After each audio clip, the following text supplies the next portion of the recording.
Hello everyone! Welcome again sa YouTube channel ko. Nandito na naman ako as your nurse, lactation, and breastfeeding consultant na nabibigay sa inyo ng very informative, latest-based evidence information na makakatulong sa mga buntis, sa mga nanay ngayon, o sa mga nanay na nag-breastfeeding, o kaya sa mga nanay na nag-mix feeding. So,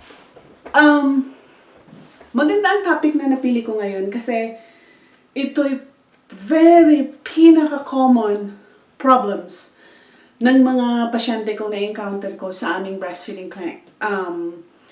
Ito'y problem on latching, problema kung bakit ang ayaw ni baby mag-latch sa inyo, problema na bakit ayaw magbuka ng bibig ng baby niyo every time you latch the baby. So, kaya ko in-emphasize itong topic na to. Kasi marami akong mga kaibigan, maraming mga nanay na nagme-message sa akin, maraming mga nanay na humihingi ng tulong na establish talaga yung latching ni baby. Kasi yun talaga ang one of the most important problems na na-encounter ko every time I have patients sa aming breastfeeding clinic. Yun talagang problema sa pag-latch at yung problema sa minsan katamaran ng baby on how to latch, okay? Now, bakit ba talaga? Bakit ba talaga may mga baby talaga na ang hirap-hirap talagang i-latch? Why do you think? Why do you think? What are the reasons kung bakit? Okay. As a breastfeeding and lactation consultant, napag-aralan namin everything about sa physical features ng baby, sa orofacial feature ng baby, meaning mga anatomy ng bibig ng baby, ng dila ng baby, ng bunganga ng baby, or mouth ng baby. So, napag-aralan namin yun to understand kung bakit talaga ang hirap ng ibang baby na i-latch or i-breastfeed. I'll tell you one of the most important factors kung bakit ayaw mag-latch sa baby. Okay? Number one, ang position na ginamit nyo. What is the breastfeeding position na feels like comfortable si baby? To tell you honestly, if the baby is not comfortable doon sa position na ginawa nyo o ginamit nyo, especially for small babies na may problem with latching, hindi tama yung position na ginamit nyo, hindi talaga effective yung pag-latch ni baby. The reason why I said that, think about it sa sarili mo, okay? Sa sarili mo lang. There are times na gutom ka. Na-experience natin to gutom ka. Tapos, papasok ka sa isang restaurant na nakikita mo ang dumi, ang init, yung bang it's not a good place scenarios or it's not a comfortable place to eat. Do you think kakain ka? Titiisin ko. My experience, titiisin ko ayaw ko muna kumain kung iyon ang place na nakikita ko na ang dumi, ang init, na very disorganized. I-compare mo yan sa baby. Pag ang baby hindi talaga komportable doon sa posisyon na ginamit mo when you're latching, that baby will not effectively and efficiently latch perfectly. No. Kasi, think about it.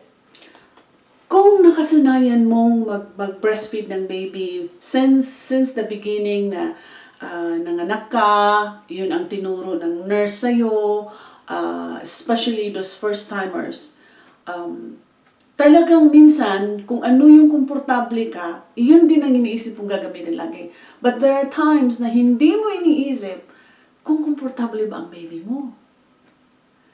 It's the baby that does the work, di ba? When breastfeeding, most of it. Kasi siya yung naglalatch, siya yung nagsasak. So, in our sarili, sa sarili natin, we think na, komportable, sasabihin, ito yung sinasabi ng mga pasyente ko when I tour around the room, when I do my lactation consulting sa room-to-room ng mga moms, when I come in sa room ninyo, kalimitan talagang nakikita akong hawak ng mga moms when they're positioning the baby. Ganito kaagad. Kasi ito naman yung lagi nating nakikita, ito yung kalimitan sa mga nurses, ito din ang tinuturo dahil hindi lahat ng mga nurses or doctors are lactation specialists, katulad namin mga lactation consultant.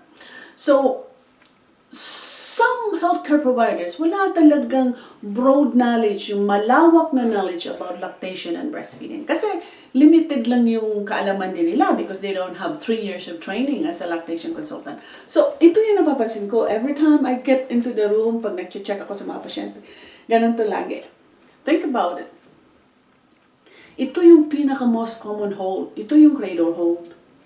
Pero pag may baby ka na maliit, pag may baby ka na medyo matamlay, yung tone ng muscle na baby hindi as strong as a full-term baby, hindi as strong as yung malalaking baby. This position, para lalo na pag newborn, medyo mahirapan ka talagang mag-latch kasi wala kang full control sa movement ng head ng baby mo. Kasi, think about it, when you're holding like this, ang head ng baby is here. So if the baby can move left to right like that, wala kang control because you're holding it this way. But, kung feel mo talaga na hindi dumidede ang baby mo, this cradle hold, switch mo sa cross cradle, this way. See? And I have this video in the past na pwedeng you go back again kung gusto nyo panoorin yun. You just type in my name, Alona Fortier, Fortier, breastfeeding, latching, just type all those words and my name will come out. Marami kayong matutunan kung ano yung proper latching and everything. Okay, so, kung ito ang gagamitin kong hold sa baby, para lang komportable ang baby ko, biruin niyo gaano komportable sa baby itong hold na to. Sinusuportahan ko yung neck ng baby at the back, not the head, okay? Never put your hand at the back of your baby's head. Bakit? Kasi the baby will come off. Kasi feeling ng baby, pinupush mo. Ito hindi alam ng mga maraming doktor. Ito hindi alam ng mga maraming mga nurses, okay? So, every time you put kahit isang finger na ibilagay mo sa likod ng ulo ng baby, it signals that baby to come off right away. So, never put your hand at the back of baby's head. Tandaan nyo yan mga moms, mga buntis. Ang ginawa ko lang ngayon is holding my baby's back of the neck. Tingnan niyo yung kamay ko. Nasa likod lang ng neck. Bakit ko nilagay yung kamay ko sa likod ng neck? Para ma-support ko yung head ng baby. Na hindi gagalaw-galaw yung baby ko at ma-center point ko yung pinaka-proper latch every time I hold a baby. Ano ba ang best position? Bakit makapag-latch comfortably si baby nito? Ang position na to. Tingnan mo yung elbow ko.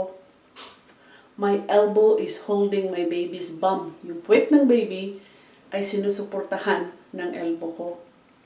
You can do this in a small baby. Babies as old as mga 1 month old. Pero pang malalaki na yung baby nyo, you can do any positioning. Okay? But this is one of the most comfortable position other than biological position na makakapag-control ka as a nanay to position your baby properly, na yung baby niyo feels so comfortable. Kasi hindi na awkward yung movement ng ulo ng baby when you're holding your baby like this. So, again, see? So, you can do this. Pero pag ikaw ay isang nanay na very petite, yung maliit kang pagkananay, maliit yung mga braso mo, mahihirapan ka nito. Kasi kailangan mo talaga ng not strong force, but enough force na mag-support sa baby mo. Ngayon, kung hindi mo kayang magganito, put a pillow underneath. So, gagamitin ko muna itong breast pillow ko, ha? See? See? The pillow that I put underneath? Nakakapag-support sa elbow mo. So, but not the baby. Mistake? Ito'y mistake na naman na ginagawa ng karamihan mga nanay. Ginagamit nyo ang pillow to support the baby. No, wrong. And ito yung hindi tinuturo ng mga doctors, ibang mga doctors. The pillow should support your arm, not the baby. Okay? Tandaan niyo yun. Kasi hindi talaga yan, mali talaga yung ibang mga turo. Okay? So, yan. Pag pitit ka, maliit kang nanay, o medyo payat kang pagkananay na hindi mo kayang ganito, you can do this, okay? Kung short naman yung arm mo, may mga nanay na short ang arm, right? Tapos nagkakaroon sila ng tall na baby. So, again, kung ano lang yung kaya mong i-support, kung ang support mo is hanggang dito lang, kasi maliit, maiksi yung arm mo, so do it. As long as komportable ka. Now, when you're holding this, minsan naninigas yung kamay ng mga nanay. Kaya nga kailangan may support kang pillow kung kailangan eh. When you feel like nag-latch na si baby, okay na yung position, then you can switch it to cradle para makapag-rest yung isa niyong kamay. But I would suggest, kung isa kayo doon sa mga nag-i-struggle talaga ng latching, at nagigibat lang kayo, kaya kayo nagpa-pump na lang, kaya kayo bottle feed na lang, try different position that you feel like kaya ng baby nyo. Kasi kung on and on, isa lang position ginagamit nyo na feel nag-aaway kayo ng baby nyo na hindi naglalatch yung baby nyo, may mali. There's something wrong. So figure out kung ano yung problema na yun. Never hesitate mag-try ka ng different position. Isa din sa consider ko kung bakit hindi naglalatch si baby. Siguro din ang init ng room nyo. Siguro ang ingay ng room nyo. Siguro napaka-liwanag ng ilaw ng room nyo, kaya ayaw mag-breastfeed si baby. O siguro, ikaw nanay mismo din minsan, baka hindi ka rin marunong mag-get ng attention ng baby mo just to focus on your breast. Kaya, I had a video before kung paano mo mag-get attention yung baby mo, how to distract your baby's attention. Watch that video, dahil very informative yung video na yon about how you can distract your baby's attention na mag-focus sa'yo, okay? So, yun ang dahilan kung bakit maraming mga nanay na hindi talaga naging successful yung latching nila. So, watch most of the latching videos that I created, and I hope this video nakakatulong sa inyo dahil alam ko maraming mga nanay ngayon that really trying your best to maintain breastfeeding, pero hindi kaya ng katawan nyo at wala na kayong, may ibang nanay na nag-give up na because you have done so many different ways na panood nyo siguro halos lahat ng mga videos. But I'll tell you this, maraming mga nanay pabalik-balik sa aming breastfeeding clinic, maybe 4 times, maybe 5 times, maybe 6 times. Could you imagine? But bibihira lang ang mga pasyente kong hindi naging successful. Kasi ginaguide ko talaga sila at I'm here to guide you.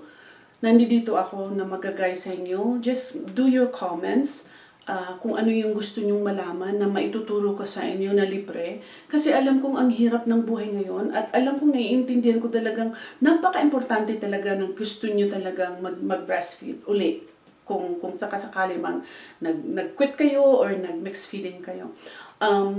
I think sa panahon ngayon, ito lang yung maitutulong ko sa mga kababayan natin kasi sayang naman yung kaalaman ko na hindi ko ma-share sa inyo dahil bibihira lang ang mga health professional na katulad ko na nag-aalay ng tulong sa inyo. So, if this video is helpful for you, please do your comment, like this video, and share this video. Dahil alam kong milyones ang mga nanay na naghihintay ng tulong, naghihintay ng right information. So this is the right information I'm giving you. Walang fake news, walang gawa-gawa. Okay? So, thanks again for watching. Watch more for more videos na ipopost ko. And thanks again for watching. Have a really nice day.